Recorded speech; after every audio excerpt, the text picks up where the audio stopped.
Dear students, welcome back to rainbow social study. Rainbow social study में आपका फिर से स्वागत है।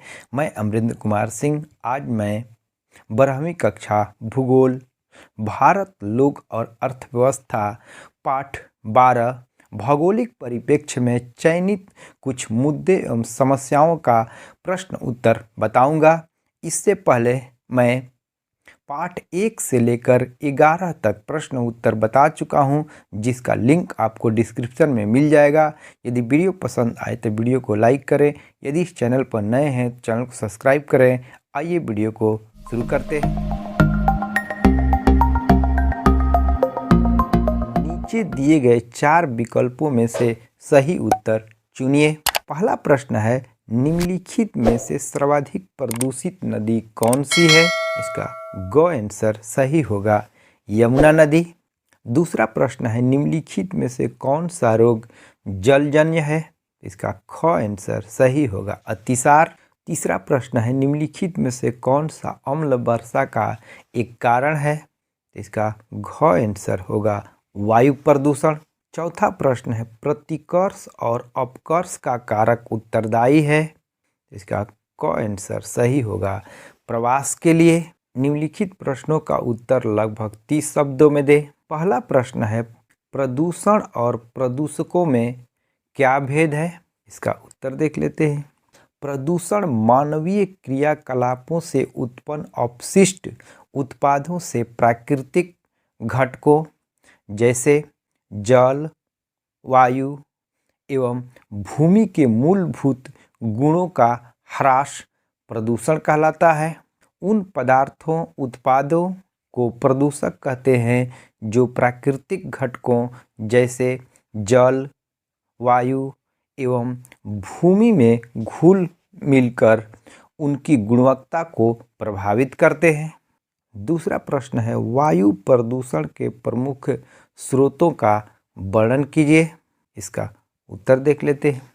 वायु प्रदूषण के प्रमुख स्रोत हैं जीवाश्म ईंधन जैसे कोयला, पेट्रोलियम एवं प्राकृतिक गैस का दहन, औद्योगिक प्रक्रमण से उत्पन्न विषाक्त धुएं वाली गैसों का उत्सर्जन, खनन कार्य आदि। ये सभी वायु में sulphur, nitrogen oxide, hydrocarbon, carbon dioxide, carbon monoxide, सीसा एवं एस्बेस्टस को वायु प्रदूषण में निर्मुक्त करते हैं। तीसरा प्रश्न है, भारत में नगरीय अपशिष्टों से जुड़े प्रमुख समस्याओं का उल्लेख कीजिए। इसका उत्तर देख लेते हैं। भारत के नगरीय क्षेत्रों में जनसंख्या का अति असंतुलन होने से प्रयुक्त उत्पादों के ठोस अपशिष्टों, कचरे से गंदगी के ढेर जहां तहां देखने को मिलते हैं। इनके निपटान की एक गंभीर समस्या है, जिससे नगरीय वातावरण प्रदूषित होता है। प्लास्टिक, पॉलीथीन, कंप्यूटर एवं अन्य इलेक्ट्रॉनिक सामान के कबाड़ ने कांच एवं कागज तथा मकानों की टूट-फूट निर्माण से उत्पन्न मलबे ने इन अपशिष्टों के निपटान की समस्या को और गंभीर बना दिया है। चौथा प्रश्न है, मानव स्वास्थ्य पर वायु प्रदूषण के क्या प्रभाव पड़ते हैं? इसका उत्तर देख लेते हैं। जीवाश्म ईंधन के दहन से औद्योगिक अपशिष्टों में एवं खनन प्रक्रियाओं से वायुमंडल में अनेक विषाक्त धुएं वाली गैसों एवं लंबित धूल कणों, सीसा आदि का उत्सर्जन होता है, जो वायु को प्रदूषित करते हैं। इनका मानव के स्वास्थ्य पर प्रभाव देखा जाता है, जैसे श्वसन तंत्रिका तंत्र, रक्त संचार तंत्र संबंधी अनेक बीमारियां हो जाती है। तीसरा है, निम्नलिखित प्रश्नों का उत्तर लगभग 150 शब्दों में दें। पहला प्रश्न है, भारत में जल प्रदूषण की प्रवृत्ति का वर्णन कीजिए। इसका उत्तर देख लेते हैं। बढ़ती हुई जनसंख्या और औद्योगिक विस्तार के कारण जल के अविवेकपूर्ण उपयोग से जल की गुणवत्ता का व्यापक रूप से निम्नीकरण हुआ है। भारत की नदियों, नहरों, झीलों एवं तालाबों आदि का जल अनेक कारणों से उपयोग हेतु शुद्ध नहीं रह गया है। इसमें अल्प मात्रा में निलंबित कण, कार्बनिक एवं अकार्बनिक पदार्थ समाहित होते हैं। जल में जब इन पदार्थों की मात्रा तय सीमा से अधिक हो जाती है तो जल प्रदूषित हो जाता है और जल में स्वतः शुद्धिकरण की क्षमता इसे शुद्ध नहीं कर पाती। ऐसा जल मानव एवं जीवों के उपयोग के योग्य नहीं रह जाता।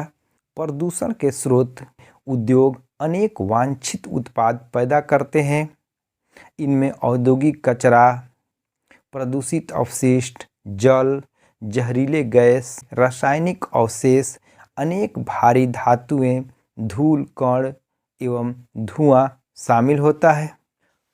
अधिकतर औद्योगिक कचरे को बहते हुए जल में एवं झीलों आदि में विसर्जित कर दिया जाता है।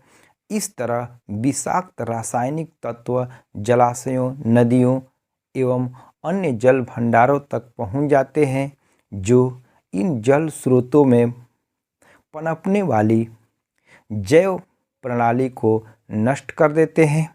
सर्वाधिक जल प्रदूषित उद्योगों में चमड़ा, लुगदी एवं कागज, वस्त्र तथा रसायन उद्योग है। आधुनिक कृषि में विभिन्न प्रकार के रासायनिक पदार्थों का उपयोग होता है, जिनमें अकार्बनिक उर्वरक, कीटनाशक, खरपतवार नाशक आदि भी प्रदूषण उत्पन्न करने वाले घटक हैं। ये रसायन वर्षा जल के साथ अथवा सिंचाई के साथ बहकर नदियों, झीलों एवं तालाबों में चले जाते हैं तथा धीरे धीरे जमीन में स्रावित होकर भूजल तक पहुंच जाते हैं। भारत में तीर्थ यात्राओं, धार्मिक क्रियाकलापों, पर्यटन एवं सांस्कृतिक गतिविधियों से भी जल प्रदूषित होता है। भारत में धरातलीय जल के लगभग सभी स्रोत प्रदूषित हो चुके हैं, जो मानव उपयोग के योग्य नहीं रह गए हैं। दूसरा प्रश्न है, भारत में गंदी बस्तियों की समस्याओं का वर्णन कीजिए। इसका उत्तर देख लेते हैं। भारतीय नगरों में एक ओर सुविकसित नगरीय संरचना है तो दूसरे सिरे पर झुग्गी बस्तियां, गंदी बस्तियां, झोपड़पट्टी तथा पटरियों के किनारे बने ढांचे खड़े हैं। इनमें वे लोग रहते हैं जो ग्रामीण क्षेत्रों से नगरीय क्षेत्रों में आजीविका के लिए प्रवासित होने के लिए मजबूर हुए और जमीन के ऊंची कीमत के कारण अथवा ऊंचे किराए के कारण अच्छे आवासों में चाहते हुए भी नहीं रह पाते तथा पर्यावरणीय दृष्टि से निम्नीकृत भूमि पर कब्जा कर रहने लगते हैं। गंदी बस्तियां न्यूनतम वांछित आवासीय क्षेत्र होते हैं, जहां जीर्ण शीर्ण मकान, स्वास्थ्य के लिए निम्न सुविधाएं, खुली हवा का अभाव, पेयजल, प्रकाश तथा शौच जैसी मूलभूत सुविधाओं का भी अभाव पाया जाता है। ये क्षेत्र अधिक भीड़भाड़ वाले, पतली सकरी गलियों तथा आग लगने की ऊंची संभावना वाले जोखिम से परिपूर्ण होते हैं। गंदी बस्तियों की अधिकांश जनसंख्या नगरीय अर्थव्यवस्था के असंगठित क्षेत्र में कम वेतन पर अधिक जोखिमपूर्ण कार्य करती है। अतः ये लोग अल्प पोषित होते हैं। इन्हें विभिन्न रोगों और बीमारियों की संभावना बनी रहती है। ये लोग अपने बच्चों के लिए उचित शिक्षा का खर्च भी वहन नहीं कर सकते। गरीबी उन्हें नशीली दवाओं, पदार्थों को सेवन करने, अपराध, गुंडागर्दी, पलायन, उदासीनता तथा अंततः सामाजिक बहिष्कार की ओर उन्मुख करती है।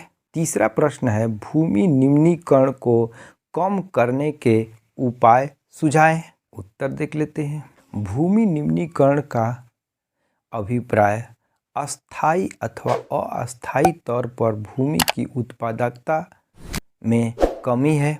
भूमि उर्वरता में कमी अनेक कारणों से संभव है, जैसे पहला है प्राकृतिक कारण। इसमें अनुत्पादक भूमियाँ आती हैं, जैसे प्राकृतिक खंड, मरुस्थलीय एवं रेतीली तटीय भूमि, बंजर चट्टानी भूमि, तीव्र ढाल वाली भूमि तथा हिमानी क्षेत्र आदि। दूसरा है मानव जनित कारण। भूमि का कुप्रबंधन, भूमि का अविरल उपयोग, मृदा अपरदन को प्रोत्साहित देने वाली क्रियाएं, जल आक्रांतता, लवणता एवं क्षारीयता में वृद्धि आदि। भारत में कृषि रहित बंजर निम्नीकृत भूमि इसके कुल भौगोलिक क्षेत्र का लगभग 17.98% है, जिसमें पहाड़ी क्षेत्र, पठारी क्षेत्र, खड्ड आदि के अलावा रेतीली चट्टानें एवं मरुस्थलीय भूमि प्राकृतिक रूप से कृषि कार्यों के योग्य नहीं है। कुछ भूमि जो मानवीय क्रियाओं के फलस्वरूप कृषि योग्य नहीं रह गई है, उसको नई प्रौद्योगिकी के इस्तेमाल से फिर से कृषि योग्य बनाया जा सकता है। रेतीली, मरुस्थलीय एवं तटीय भूमि को उर्वरकों, कंपोस्ट एवं सिंचाई की सुविधा प्रदान करके उपयोगी बनाया जा सकता है। जल आक्रांतता भूमि एवं दलदली भूमि को कुशल प्रबंधन से उपजाऊ बनाया जा सकता है। यदि वीडियो पसंद आए तो वीडियो को लाइक करें। यदि इस चैनल पर नए हैं तो चैनल को सब्सक्राइब करें।